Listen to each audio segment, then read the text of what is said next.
Nosotros entendemos que la nueva izquierda nace en el marco de un contexto histórico en el cual la izquierda europea y de los Estados Unidos sobre todo no puede seguir operando conforme la tradición marxista clásica de pensamiento.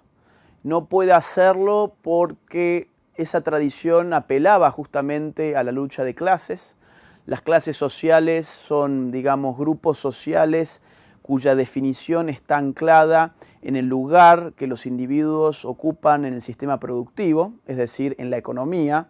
Una clase social es el obrero, por ejemplo, el terrateniente, el campesino, el capitalista. Y a partir de 1950 y entre 1950 y 1973, durante 23 años ininterrumpidamente, los países del primer mundo crecieron un promedio de 5% de su PBI anual. ¿Qué significa esto? Bueno, lo que hoy llamamos tasas chinas, es decir, Occidente y los países digamos, más ricos se enriquecieron todavía más, la riqueza se multiplicó, se derramó, y la clase obrera dejó de tener incentivos para hacer una revolución. Y ahí ese lugar lo toman los intelectuales, lo toman nuevas minorías que no se vinculan con el aspecto económico de la sociedad. El Mayo francés, por ejemplo, es un poco un reflejo de todo esto. La New Left en los Estados Unidos, para la cual va a escribir Herbert Marcuse de la Escuela de Frankfurt, exiliado en los Estados Unidos desde la década del 30. Y todas estas ideas, en verdad, que hoy podemos entender como ideas de nueva izquierda en la medida en que reforman radicalmente el pensamiento marxista clásico, provienen de los Estados Unidos y de Europa. En América Latina esto empieza a llegar recién en los 90, te diría yo, pero yo veo manifestaciones políticas concretas de esta nueva izquierda a fines de los 60 en Europa. Aquí se tiene una percepción en España de que en Argentina o en América Latina esto está más radicalizado que en España. Ya me lo comentaba Nacho Arzuaga, que él entendía que bueno, en Argentina los movimientos feministas son más violentos que los de acá. Hace un rato di una nota y me dijeron más o menos lo mismo. Y yo haría una diferenciación que es la siguiente.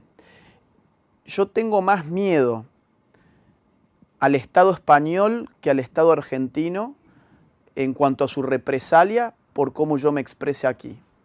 Es decir, si yo digo en esta nota, por ejemplo, que Miss Universo España, Miss España, es un hombre que se disfraza de mujer y no es una mujer, y es injusto para las mujeres que un hombre, digamos como él, ocupe ese lugar que es para las mujeres, yo le tengo más miedo al Estado español que al argentino si yo en Argentina dijera que Florencia de la B, que es un transexual de Argentina, un transgénero, en verdad, no un transexual, un transgénero de Argentina no es una mujer, sino que es un hombre que se disfraza de mujer. ¿Por qué? Porque aquí en Europa la radicalización está institucionalizada. Entonces los movimientos sociales en sus bases no necesitan radicalizarse tanto como en América Latina, donde están presionando para que el Estado institucionalice esa radicalización. Así que yo creo que así sería más el análisis. En América Latina los grupos de base están peleando de forma violenta contra nuestras ideas, porque el Estado todavía está más o menos light. En cambio, en países como el de España, el Estado está peleando contra nuestras ideas. Es más peligroso, a mi juicio. El populismo es una estrategia política, es una forma discursiva de construir lo político. ¿A qué me refiero con esto? El populismo aparece cuando se intenta construir al sujeto pueblo como una entidad homogénea, compacta y universal, que sin embargo necesita de un antipueblo, es decir, no es ni homogénea ni universal, sino que necesita de un antipueblo que le confiera su identidad. Ese juego discursivo político estratégico es lo que llamamos, a mi juicio, el populismo. De modo que populismo no vendría a ser una ideología como tal. Puede haber un populismo más de izquierda, más de derecha. El populismo, como te digo, es una forma de construir al pueblo para usarlo políticamente.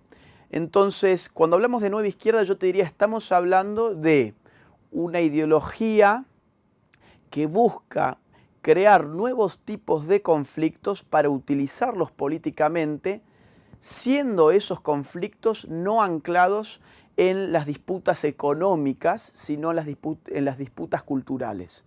Por ejemplo, indigenismo. Por ejemplo, multiculturalismo y el problema migratorio. Ideología de género, feminismo, LGBT, derechos humanos en versión ideológica, garantismo penal. Todos estos nuevos sismos que aparecen en un contexto en el cual se nos había asegurado que las ideologías ya no tenían lugar, están inscriptos en los paradigmas de la nueva izquierda, que, como digo, abandona la idea de hacer una lucha de clases económica para modificar la estructura social y dice, bueno, vamos a hacer una revolución de otro tipo, cultural. Y para hacer una revolución cultural ya no me interesan las fábricas, ya no me interesan los campos con sus campesinos, como hubiera hecho Mao, sino que lo que me interesa son las universidades, son los canales de la tele, son las radios, los diarios, las escuelas, los jardines de infantes, las iglesias, los movimientos sociales. Todo eso es lo que me interesa y eso es donde mira la nueva izquierda. Yo creo que, a ver, como objetivo inmediato es darle algo a la izquierda que hacer en un mundo donde la revolución comunista estilo revolución rusa ya no tiene ningún lugar en la historia. Ellos ya saben, no vamos a volver a ver a los obreros encolumnados con los trapos rojos haciendo la revolución y un Estado soviético en este siglo. Entonces, ¿qué tenemos? Bueno, que conformarnos con lo que sí podemos hacer. ¿Qué es esto? Otro tipo de conflicto, nos mantienen el financiamiento, nos mantienen la presencia en la calle, nos mantiene el negocio de la política. O sea, hay un objetivo inmediato que es ese. Ahora, si vos me preguntás por el objetivo a largo plazo, por la meta final que tendría esta nueva izquierda, yo te respondería con las inscripciones que esta nueva izquierda en su bautismo dejó en las calles de París y sobre todo en el barrio latino, que era, por ejemplo, seamos realistas, demandemos lo imposible. Era, por ejemplo, cuanto más hago el amor, más quiero hacer la revolución, y cuanto más hago la revolución, más quiero hacer el amor. Y era, por ejemplo, seamos realistas, exijamos lo imposible y la imaginación al poder. ¿Y qué tiene que ver esto con Marx y con la vieja izquierda? Nada. Marx quería lo posible y no solo lo posible, quería, bajo su forma de ver las cosas, lo científicamente necesario. La historia tenía un telos, tenía un lugar de llegada, tenía un orden y él se anticipaba a ese orden. Era él era como un profeta político. Y estos no, estos dicen, no sé qué va a venir. Nosotros queremos la imaginación al poder, lo imposible al poder. ¿Qué significa? Significa asumir que la izquierda es nada como fuerza de construcción, pero es todo como fuerza de destrucción. Y si no puede construir nada, por lo menos reventemos todo lo que hay y después veamos qué es lo que seguirá. La izquierda ha sido muy hábil en cuanto a su discurso. Antes era cruda. Vos antes leías La revolución y el Estado de Lenin, por ejemplo, y el tipo, ahí la revolución sin violencia, vamos a tomar el Estado, hacer la dictadura del proletariado, lees a Marx, te dice lo mismo, lees a Mao Zedong, te dice lo mismo, lees a Che Guevara y festeja los fusilamientos, y dice que lo va a seguir haciendo. Es decir, vos lees a la vieja izquierda y por lo menos la vieja izquierda era sincera. La nueva izquierda ha entendido el juego de la propaganda política y sobre todo ha entendido que la guerra cultural es una guerra lingüística, es una guerra filológica, es decir, es una guerra por la lengua, a tal punto que ahora estamos hablando de lenguaje inclusivo. Ahora resulta que como hablábamos mal, éramos tan tontos que no sabíamos hablar y cada vez que hablábamos y decíamos, por ejemplo, todos, no estábamos refiriéndonos a todos, sino que nos estábamos refiriendo solo a los hombres y no incluíamos ni a las mujeres, ni a los transexuales, ni a los bisexuales, ni a los homosexuales, ni a las lesbianas, etc. Y ahora tenemos que decir todes. Esta gente tiene la habilidad de disfrazar lo opresivo como liberador y lo excluyente como inclusivo. Te pongo un ejemplo. En la Argentina tenemos el caso de un jugador de hockey que se autopercibe mujer, él es hombre, es un transgénero, quiere jugar al hockey con las mujeres en la liga oficial de hockey femenino, la liga lo aparta porque las mujeres de los equipos rivales dicen, oigan, yo vengo acá a jugar con otras mujeres, seamos sinceros, que yo quiero venir y hacer esto. Y no, bueno, la justicia, ¿qué dice? La justicia argentina dice, tenemos una ley que se llama Ley de Identidad de Género, la cual dice que cada uno es aquello que autopercibe ser en materia sexual, entonces si él dice que es ella es una mujer y no un hombre, entonces vaya y juegue al hockey con las mujeres. Entonces eso es inclusión, a pesar de que estamos excluyendo el motivo por el cual el resto de las mujeres, la mayoría, se metió a jugar en esa liga de hockey. Te pongo otro caso, en la Argentina, si yo tengo un problema dental, por ejemplo, no sé, tengo un problema con una muela, quiero ir a un odontólogo, bueno, yo tengo que estar juntando mis, digamos, ahorros para poder pagarle lo que cuesta la consulta y todo lo que él tenga que hacer con mi boca.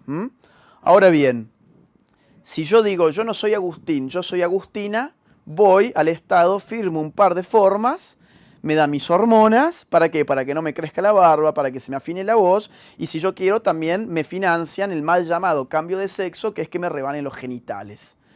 Y eso le llaman inclusión, a pesar de que el tipo que tiene que ir al odontólogo tiene que pagar su odontólogo y pagarle la cirugía al otro a través de sus impuestos. Entonces, todo está alterado. Nos hablan, por ejemplo, de que ellos son diversos, pero ocurre que se han inventado el concepto de crimen de odio, que no admite ninguna opinión diversa de la de ellos, porque cualquiera que piense de forma alternativa al discurso imperante puede tener hoy en día una sanción penal en cualquier país occidental. Entonces, todas aquellas palabritas significan en la práctica lo contrario a lo que ellos quieren imponer que significa. Primero que nada, acá hay que diferenciar muy bien la orientación sexual de un individuo con lo que nosotros llamamos ideología de género. Es decir, la orientación sexual de una persona X y lo que esa persona X hace en su cama, mientras no sea con niños y mientras no violente la ley, a mí me tiene sin cuidado. Que en el marco de su intimidad viva su sexualidad como le plazca. Otra cosa es la ideología de género, que la ideología de género no puede operar sin estatismo. Y ahí yo diría, es una falacia pensar que esto no se mete con uno. Porque cuando hablamos de estatismo estamos hablando de política. Y cuando hablamos de política estamos hablando de aquella dimensión de la existencia que nos involucra necesariamente a todos. Que yo me sienta al margen de la política no significa que la política se sienta al margen mío. La política me sigue controlando igual que siempre y todavía más, porque a la política le conviene que yo me piense que yo estoy al margen de ella, porque puede operar sobre mí con mi desconocimiento.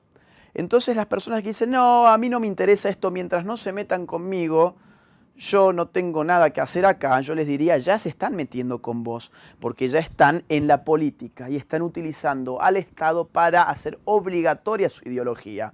Si esto no gozara de estatismo, es decir, si no gozara de un sistema que acoraza con coerción estatal una ideología, que es la ideología de género, entonces la ideología de género sería un dogma al cual un grupo de tontos que se autoengañan adhieren y tendrán su club e irán y se autoengañarán, yo soy una mujer, yo soy Superman o yo soy Napoleón Bonaparte. Ahora, el problema es que esto no es así. Ese dogma se ha trasladado a la esfera estatal, se ha hecho currícula escolar para los niños, se ha prohibido a la gente opinar en disonancia con esos dogmas de género. Hoy es oficial en todas las universidades que se traten estos temas y hoy se legisla para limitar las libertades en este campo. Entonces, ¿no se mete con vos? No, sí se meten con vos, pero tenés que abrir bien los ojos.